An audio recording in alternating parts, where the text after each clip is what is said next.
Guys, जैसे कि हमने पिछले एपिसोड में देखा था कि किन्नान की फाइट शाओ से हो रही होती है और किन्नान ने अपने एक ही स्वॉर्ड अटैक से शाओ के थंडर टाइगर के तो चित्रे उड़ा दिए थे, जिसको देख करके सारे के सारे सेक्ट एल्डर एकदम शॉक में आ जाते हैं और किन्नान की वाई वाई करने लगते हैं। और यहाँ पे किन्नान को 500 स्पिरिचुअल बॉडी रिफाइनिंग पिल भी मिल जाती है। अब आगे किन्नान ने वो सारी बॉडी रिफाइनिंग पिल उठा करके अपनी गॉड ऑफ मार्शल स्पिरिट को दे देता है, जिसकी वजह से अब उसकी god of martial spirit 8 level की हो चुकी थी। ये देख करके किन्नान एकदम खुश हो जाता है और तभी किन्नान को ये भी पता चलता है कि उसकी आई साइट भी अपग्रेड हो चुकी है और वो अब 100 मीटर तक देख सकता है। साथ में उसकी फिजिकल बॉडी भी काफ़ी ज़्यादा पावरफुल हो चुकी थी। ये देख करके किन्नान एकदम खुश हो जाता है। तभी किन्नान अपनी god of war martial spirit से पूछता है कि आखिर तुमने मुझे क्यों सेलेक्ट किया था। गॉड ऑफ वॉर की मार्शल स्पिरिट यहाँ पे कुछ कह पाती, तभी किन्नान खुद से ही कहता है कि खैर कोई भी बात हो, मैं अपनी फैमिली को और भी ज़्यादा पावरफुल बन के अपनी फादर की तरह प्रोटेक्ट करूंगा और अपनी फैमिली को और भी आगे लेकर के जाऊंगा। ये कह करके किन्नान अपनी पावर को चेक कर रहा होता है, जो कि काफ़ी अमेजिंग थी। और यहीं सीन शिफ्ट होता है और हमें दिखाया जाता है एक रेस्टोरेंट का सीन, जहाँ पे कुछ बंदे बैठ करके आंटियों की तरह बात कर रहे होते हैं और आपस में कह रहे होते हैं कि मैंने तो सुना है कि ब्रदर शाओ को किन्नान यानी कि किन फैमिली के यंग मास्टर ने अपने एक ही स्लैश में हरा दिया। तभी एक बंदा कहता है क्या ये झूठी अफवाह फैला रहे हो। तभी अगला बंदा कहता है अरे मैं सच कह रहा हूँ, मैंने खुद अपनी आंखों से देखा था। तभी दूसरा बंदा कहता है ज़रूर तुमने पी के देखा होगा, मुझे तो लगता है तुमने पी के 555 या तो लैला पी होगी, तभी तुम्हें ऐसा लग रहा है। शाओ काफ़ी ज़्यादा पावरफुल है और जहाँ तक यंग मास्टर की बात है किन फैमिली की, उसकी तो मार्शल स्पिरिट भी तो फर्स्ट लेवल की है।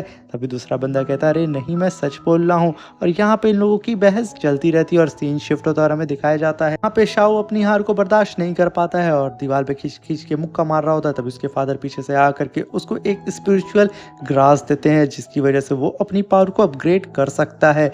और तभी उस ग्रास को शाओ उठा करके कहता है "सर, मैं कैसे भी करके किन्नान को इस कंपटीशन में ज़रूर हरा के रहूँगा और शाओलिंग सेक्ट में तो मैं ही सिर्फ जाऊँगा।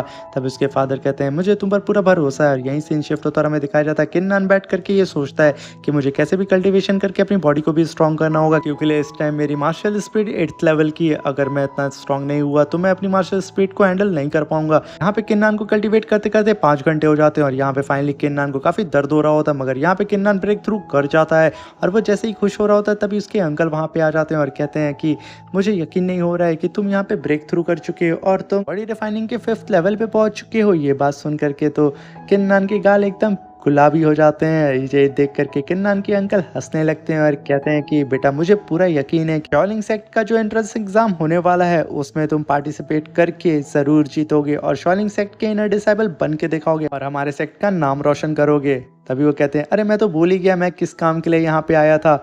और तभी किन्नान के अंकल अपने पास से एक बुक निकाल करके देते हैं किन्नान को और कहते हैं कि जो तुम्हारे पास थंडर स्वॉर्ड है ना, उसकी नेक्स्ट लेवल की बुक यही है, तुम इसे पढ़ करके जल्दी से नेक्स्ट लेवल पे ब्रेक थ्रू कर जाओगे और मैं यहीं पे बैठा हूँ, अगर तुम्हें कोई भी डाउट होगा तो तुम मुझसे पूछ सकते हो। किन्नान उस बुक को पा करके एकदम खुश हो जाता है और जैसे कि कोई छोटे से बच्चे को चॉकलेट मिल गई हो। और तभी किन्नान उस बुक को पा करके तुरंत वहीं पे बच्चों की तरह पढ़ना शुरू कर देता है और उसके अंकल उसे देख के काफ़ी खुश होते हैं। और तभी उसकी सर्वेंट किन्नान की उसके लिए केक लेकर के आ रही होती है। तभी उसके अंकल रोक देते हैं और कहते हैं कि नहीं, कोई भी हमारे यंग मास्टर को डिस्टर्ब नहीं करेगा जब तक वो अपनी स्टडी कंप्लीट नहीं कर लेते हैं, क्योंकि कल शाओलिंग सेक्ट का एंट्रेंस कंपटीशन होने वाला है और मैं चाहता हूं कि हमारे यंग मास्टर इस कंपटीशन को जीत जाएं। तभी हम देखते हैं कि किन्नान को बुक पढ़ते पढ़ते रात हो जाती है और वहां पे बारिश होने लगती है। ये देख करके किन्नान की सर्वेंट तुरंत छाता लेने के लिए जाती है। तभी अंकल उसको रोक देते हैं और कहते हैं रुक जाओ, हमारे यंग मास्टर को डिस्टर्ब मत करो, चुपचाप यहाँ पे खड़ी होकर के हमारे यंग मास्टर को आराम से देखो।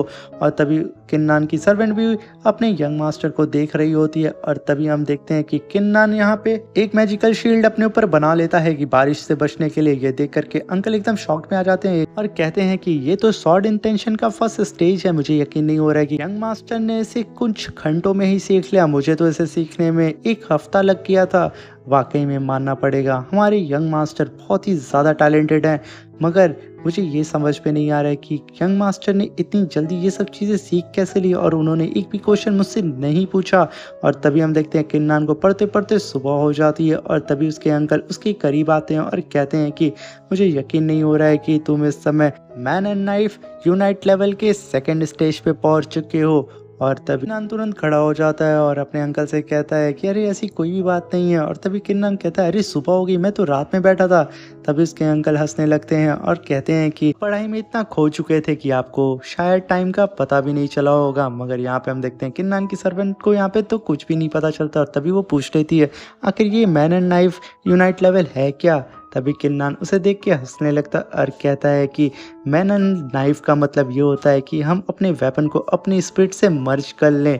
तभी उसकी सर्वेंट को ये समझ में आ जाता है। तभी अंकल उसकी सर्वेंट का डाउट क्लियर करते हैं और कहते हैं इसके 3 स्टेज होते हैं। फर्स्ट स्टेज होता है स्टार्टिंग फॉर्मेशन, और सेकंड होता है मिडिल फॉर्मेशन, और थर्ड होता है परफेक्ट फॉर्मेशन। और अभी हमारे यंग मास्टर सेकंड स्टेज पे हैं। और जब हमारे यंग मास्टर ने वो शील्ड बनाई थी तभी हमारे यंग मास्टर फर्स्ट स्टेज पे पहुंच चुके थे। और जब ये हमारे यंग मास्टर इस स्टेज को कंप्लीट करके उठे हैं तो वो सेकंड स्टेज पे पहुंच चुके थे जो कि मिडिल फॉर्मेशन स्टेज था। ये सुन करके उसकी सर्वेंट एकदम खुश हो जाती है और कहती है कि मास्टर मैं जा रही हूँ कंपटीशन की तैयारी करने, आप लोग भी जल्दी से आएं। और यहीं पे सीन शिफ्ट होता है और हमें शाओलिंग सेक्ट की एक इनर डिसाइबल को दिखाया जाता है जो कि बहुत ज़्यादा खूबसूरत होती है और वो बैठ करके चेस खेल रही होती है अपने जूनियर डिसाइबल के साथ। यहाँ पे उसका जूनियर डिसाइबल इस मैच को हार रहा होता है। तभी उसके जूनियर डिसाइबल को एक आइडिया आता है और वो कहता है कि सीनियर जल्दी से चले क्योंकि कंपटीशन स्टार्ट करने का टाइम आ चुका है, तो यहाँ बैठने से बेहतर है कि हम वहाँ पे चल के कंपटीशन को स्टार्ट करें। तभी उसकी सीनियर सिस्टर कहती है हाँ तुमने सही कहा। और यहीं पे हमारा ये एपिसोड ख़त्म हो जाता है। अब मिलते हैं इसके नेक्स्ट एपिसोड में। और चैनल पे अगर नए हैं तो प्लीज़ चैनल को लाइक शेयर सब्सक्राइब करके जाइएगा क्योंकि आप लोगों की सपोर्ट की बहुत ज़रूरत है। Thank you, bye bye.